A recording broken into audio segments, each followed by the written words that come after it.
안녕하세요. 크립토TV입니다. 이번 시간에는 자산 토큰화의 진짜 이유가 뭘까요? 숨겨진 속내를 파헤쳐 봅니다. 그리고 사진에 보이는 페이팔 창업자죠. 억만장자 투자자로도 알려져 있는데요. 이분이 선택한 투자한 코인도 뒤에 가서 말씀드려 보겠습니다.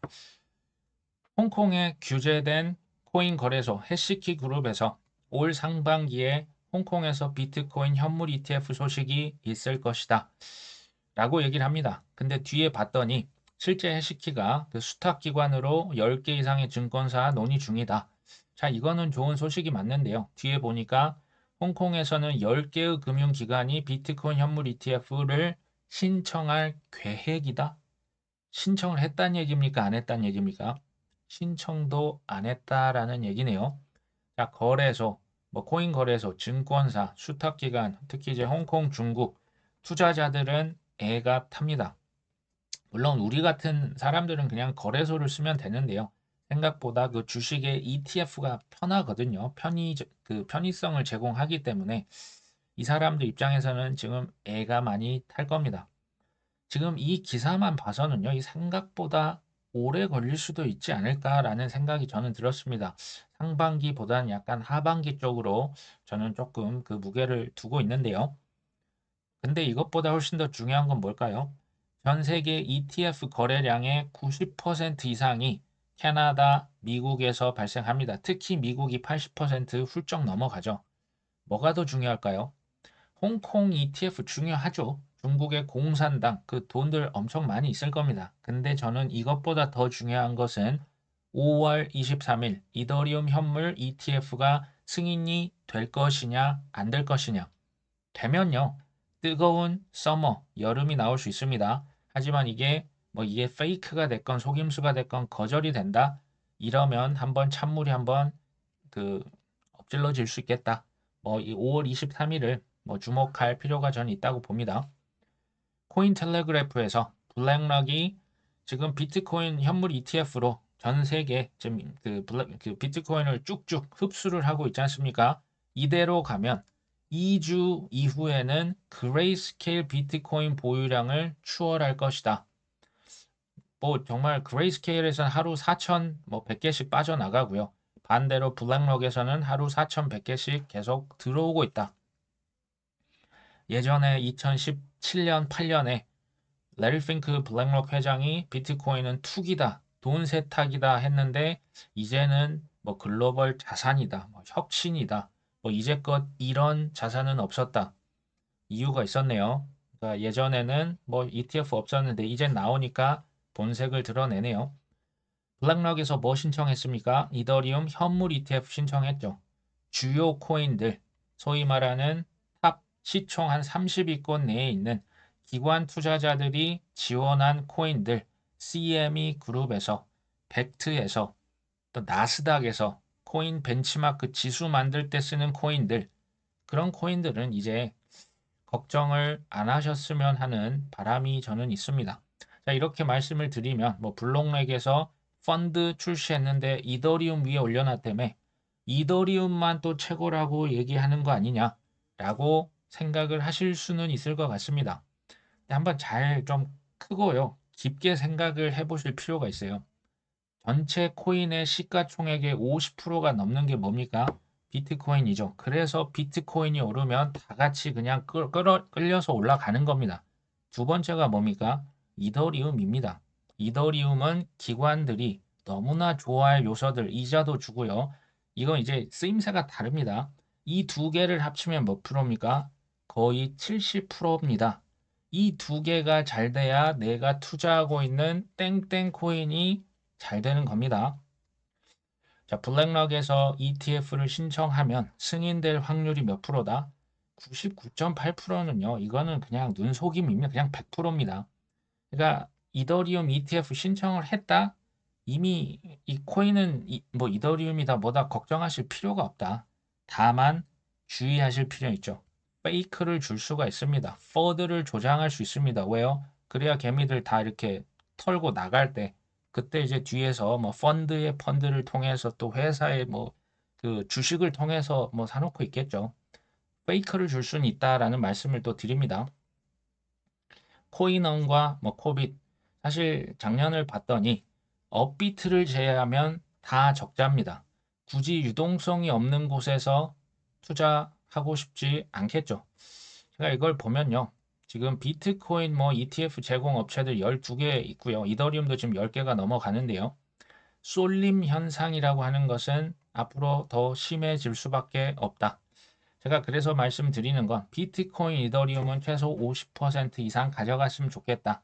그리고 그 나머지 50% 중에서도 또 한 70%, 80% 이상은 탑 20, 뭐 좀 크게 봐도 시총 한 30위권에 있는 아까 그 기관들이 지원하고 있는 그런 코인 위주로 가져가고 나머지 한 10%나 20% 정도 뭐 인공지능 코인, 뭐 밈 코인, 뭐 자산 토크나 땡땡 코인들 이제 소액씩 담아 두시는 게 어떨까라는 생각이 듭니다.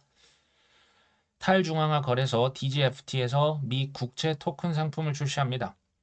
싱가포르 통화청 마스에서 지금 론칭된 그 상품이 이미 있는데요. 이게 지금 뭘 팔까요? 뭐를 토큰화 시킵니까? 미 국채 토큰화 상품입니다. 정확히는 단기 미국 국채네요. 단기는 보통 뭐 2년짜리도 있고요. 뭐 몇 개월짜리 미 국채도 있습니다. 이런 것들을 토큰화해서 펀드로 뭐한다? 팔겠다. 상품은 기관 및 전문 투자자만 거래가 가능하다라고 합니다. 그러니까 자산 토큰화를 왜 한다? 고객들은 훨씬 더 저렴한 수수료, 더 빠르게 정산도 되고요. 이거 안 쓸 이유가 없다. 금융기관들은 왜 쓴다? 이것으로 또 수수료 수입을 다 가져갈 수 있기 때문에. 근데 지금 뭐부터 판매한다고요? 미국의 단기 국채. 자, 블랙락에서 그 비들이라고 하는 펀드 이거 들으셨죠? 비들이 이제 뭐 약자인데요. 블랙락 US 달러 기관 디지털 유동성 펀드입니다. 이게 이제 비들이라고 이제 앞글자만 딴 건데요. 좀 어렵게 보이지만 여기에서는 이제 뭐냐면 일일 배당금을 합산해서 매월 새 토큰으로 투자자에게 지급한다. 이게 지금 토큰화 펀드는 주로 누구한테 판다? 기관 투자자 위주로 판매합니다. 이제 작은 개인들이 아니고요. 기관급. 두 번째, 디지털 유동성 펀드인데 지금 뭘 지급한다고요? 일일 배당금을 물론 합산해서 이제 한 달에 한 번 줄 수는 있지만 배당금을 매일 준다라는 얘기입니다. 이게 이제 무슨 말일까요? 제가 이 온도 파이낸스라고 하는 이제 RWA의 현재까지는 시가총액 1위에 랭크된 코인이 있습니다. 얘네들이 지금 뭐 하는지로 예를 들어서 말씀을 드리려고 합니다. 자, 홈페이지 가보시면 기관급 금융 이것을 이제 온체인 블록체인 위에 올리겠다. 이게 자산 토큰화 이제 그 프로젝트 중 하나죠. 홈페이지 가보시면 미국의 달러에 투자하면 몇 프로 이자를 준다? 5.1% 이자를 주겠다. 미국의 국가 채권에 투자하면 5.08%를 주겠다. 그 다음에 미국의 MMF는 이제 초단기 빚이라고 보면 됩니다. 뭐 거의 현금이랑 뭐 달러랑 거의 뭐 흡사합니다. 여기는 4.73%의 이자를 주겠다. 이 얘기는 지금 무슨 얘기냐면요. 자산 토큰화, 미국의 빚, 뭡니까? 미국의 국채죠. 미국의 달러죠. 이것을 토큰화 시켜서 뭐 하겠다? 전 세계에 또 수출하겠다라는 얘기랑 동의어입니다. 블록체인 위에 얹으면 얼마나 편리하고 빠르고 편하게 빚을 많이 수출할 수 있을까요? 이해되십니까? 그 전에 알아두시면 좋은 개념이 있습니다. 자, 국가의 GDP, 이제 Gross Domestic Product, 한 국가에서 생산한 그 재화의 서비스의 가치를 말하죠. 국가의 경제 성장이 이루어지려면요, 크게 세 가지 요소로 그 판별이 됩니다. 첫 번째, 인구가 많이 늘어나면 국가 경제가 발전을 합니다. 이해되시죠? 혹은 생산성이 높아져야 됩니다. 최근에 많이 언급되고 있는 인공지능, 블록체인, 로보틱스 이런 것들이 뭡니까? 생산성을 높여주는 요소입니다. 마지막으로 그냥 빚도 있습니다. 빚은 뭡니까? 그냥 빚으로 미리 긁어버리는 거죠. 그러니까 우리가 자동차 살 때 신용카드 60개월로 해주세요. 부동산 살 때 이거 현금으로 결제하시는 분 있으실까요? 대부분은 뭐 이제 뭐 전세 자금으로 아니면 뭐 은행 대출을 받아서 사는 겁니다. 빚으로 사도 결국 사는 건 사는 거죠. 그래서 GDP가 순간 증가할 수가 있겠죠. 근데 지금요, 보시면 인구가 늘어납니까? 인구는 아주 급격하게 이제 감소하는 추세입니다. 생산성이라는 것도 생각보다 시간이 오래 걸립니다. 인공지능 지금 당장 이걸로 크게 될 수가 있으면 인공지능이 뭐 1970년대부터 언급이 됐었는데 생각보다 시간이 오래 걸립니다. 로봇들 있죠. 뭐 커피 타주는 로봇 있고 고기 구워주는 로봇 있는데요. 생각보다 시간이 더딥니다. 오래 걸려요. 국가들이 선택할 수 있는 가장 편한 방법은 뭡니까? 그래서 돈을 그냥 찍는 겁니다. 이 빚이죠. 빚은 크게 세 가지로 구성이 됩니다. 국가의 빚, 기업의 빚, 가계의 빚. 크게 세 가지로 구성이 됩니다. 우리나라 97년도 IMF 뭐 때문에 왔습니까? 기업 부채였죠. 지금 부동산 가계가 뭐 이렇게 휘청휘청 하는 게 뭡니까? 부동산 그 담보대출 받고 은행 대출 받는 거죠. 근데 제가 여기서 말씀드릴 빚은 주로 국가의 빚입니다. 보시면 연준에서 달러를 발행할 때 항상 그냥 찍기 그러니까 미국의 예전에 이제 금을 기반으로 딱 이제 찍을 수 있었는데요. 지금 그거 이제 연결고리를 끊어버렸죠. 그 이후에는 미국의 국채를 담보로 달러를 자기들 맘대로 찍습니다. 문제가 생기죠. 가면 갈수록 달러를 원하지 않습니다. 탈달러화가 진행이 되고요. 미 국채를 사는 사람보다 파는 사람들 국가가 훨씬 더 많아지고 있습니다. 사실 국채라는 건요, 그 해당 국가의 빚이거든요. 근데 왜 다른 나라 사람들이 이 미국의 국채를 살까요?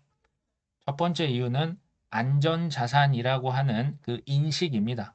원금이 보장되니까 여기에다가 이자 수입도 받을 수 있죠. 은행에 그냥 집어넣는 것보다는 더 큰 이자를 줍니다. 전제 조건이 있죠. 그 국가가 안전하고 망하지 않는다는 믿음이 전제되어야만 그 국가의 국채를 사게 될 겁니다. 이게 세계 2차 대전 이후에 지난 수십 년간 있었던 일입니다. 다른 나라들이 미국처럼 이렇게 달러 찍듯이 우리나라 한국은행에서 무제한으로 원화 찍으면 될까요? 망할 겁니다. 실제 역사적으로 이런 사례들이 많이 있었죠. 무제한 돈 찍기 하면 화폐 가치가 거의 휴지 조각이 돼버릴 겁니다.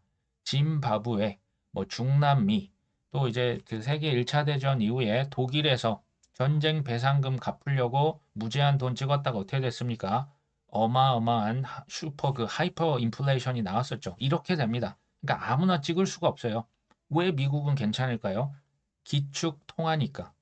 특권이 있는 겁니다. 무슨 특권일까요? 다른 나라에서 계속 사주는 겁니다. 미국의 빚을 다른 나라에서 계속 사주는 겁니다. 자, 미국에서는 이 빚을 계속 수출할 수가 있죠.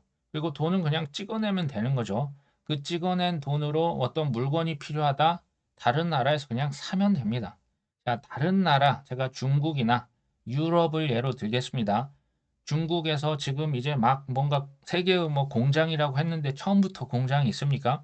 기간 산업을 조성하고 공장을 지으려면 돈이 필요합니다. 세계 2차 대전 이후에 유럽에서도 폐허가 됐지 않습니까? 그때 미국에서 많이 원조를 해줍니다. 그 돈을 가지고 제조 시설을 만들고 물건을 만들죠. 그 물건을 어디에 팝니까? 미국에 팝니다. 그러면 중국이나 유럽도 돈을 벌고요. 미국은 찍어낸 돈으로 손쉽게 그 재화들, 서비스들을 수입할 수가 있습니다. 누이 좋고 매부 좋은 시절이 세계 2차 대전 이후 얼마 전까지 계속 이어졌었죠. 이게 이제 이어졌는데 문제가 있죠. 러시아, 중국, 북한, 이란, 베네수엘라, 사우디아라비아까지 이거 봤더니 미국만 믿고 있으면 이거 큰일 나겠는데 경제 제재 조치를 좀 심하게 하는데 스위프트망에서 배제를 시킵니다. 관세를 말도 안 되게 부과하죠. 특히 트럼프가 정권을 받은 이후에 가속화된 거 다 아실 겁니다.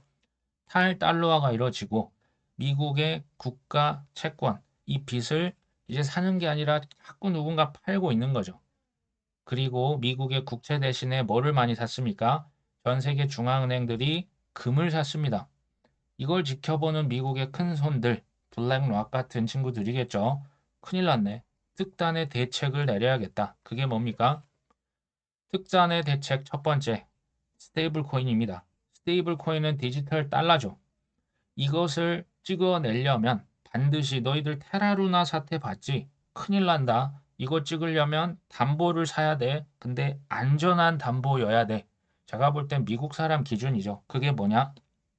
안전한 담보는 미 국채, 단기 국채 이거 무조건 사야 돼. 80%는 이걸로 사고 20%는 미국의 달러로 사야 돼. 그래야 스테이블 코인 발행해 줄 거야. 이해되시죠? 두 번째, 아무도 안 사는 국채, 미국 달러를 수요를 늘릴 수 있는 방안인 겁니다. 두 번째, 자산 토큰화가 여기서 또 나옵니다. 미국의 국채 달러 MMF, 초단기 빚을 토큰화 시켜서 뭐 한다? 해외에 수출하겠다. 물론 이것들만 자산 토큰화 하는 건 아닙니다. 주식도 토큰화, 부동산, 채권, 외환 화폐들, NFT 이것들 다 이제 수수료 수입으로 가져갈 수 있는 거죠. 기존에 했던 비즈니스를 지금 토큰으로 해서 이제 그 새로운 그 비즈니스 모델을 사실은 만든 겁니다. 결론적으로 어떻게 될까요? 달러 패권이 연장이 됩니다. 미국에 아무도 사려고 하지 않았던 빚을 수출할 수 있고요. 그리고 마지막으로 짭짤한 수수료 수입도 챙길 수가 있습니다. 원래부터 했던 전통 자산, 이 비즈니스 모델에 블록체인을 가져와서 혁신을 가져왔고요. 신규 수입원도 창출합니다. 그게 뭡니까? 여기 이제 코인이 추가되는 겁니다. 뭐 코인을 뭐 현물 ETF, 파생상품 ETF, 여러 가지 ETF 펀드로 해서 팔 수가 있겠죠. 아하, 이거 하려고 자산 토크나 했겠네. 감이 조금 잡히실까요? 온도 파이낸스 좋은 코인 맞습니다. 근데 지금 코인 가격이 하루에 30%가 이렇게 넘게 올랐죠. 여기 이제 크립토 랭크라고 하는 사이트 가보시면 그 온도의 그 코인 IEO, ICO가 아니라 IEO는 그 E가 익스체인지입니다. 그 IEO 했던 가격은 0.055달러. 지금 가격이 뭐 17배가 넘게 사실 올랐었고요. 근데 투자자들이요, 거의 역대급으로 화려합니다. 판테라 캐피탈, 파운더스 펀드가 그 바로 페이팔을 만들었던 피터 틸이 만든 펀드입니다. 코인베이스 벤처스, 타이거 글로벌, 윈터 뮤트, 그리고 한 번이 아니라 지금 여러 번에 걸쳐서 투자를 또 합니다. 판테라 캐피탈, DCG 그룹도 있었고요. 피터 틸이 주도가 돼서 20밀리언, 뭐 우리 돈 한 260억 원을 2022년에 이렇게 투자를 했었죠. 여러 가지 VC들만 있었는데요. 있었는데 여기에 아이비리그의 대학교도 이 프로젝트에 지금 투자를 했다고 합니다. 근데 이름 밝히기는 거부했다고 하고요.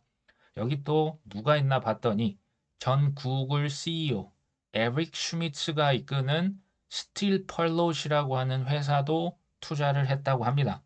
에릭 슈미츠는 전 구글의 CEO였습니다. 지금은 따로 이제 회사를 하나 차린 거죠. 이 친구도 어디 지금 투자했다? 온도라고 하는 코인에 투자를 했습니다.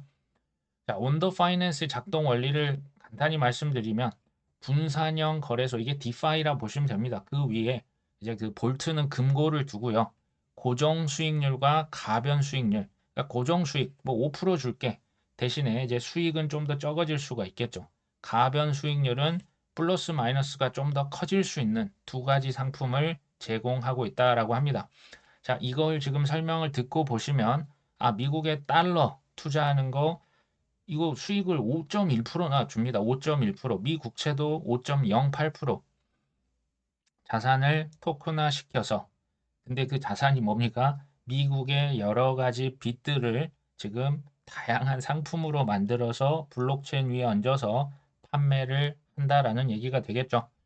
RWA 코인의 시총을 지금 코인게코를 가셔서 보시면 현재 아까 그 제가 말씀드렸던 온도 파이낸스가 시총 85위 이 중에서는 가장 높습니다.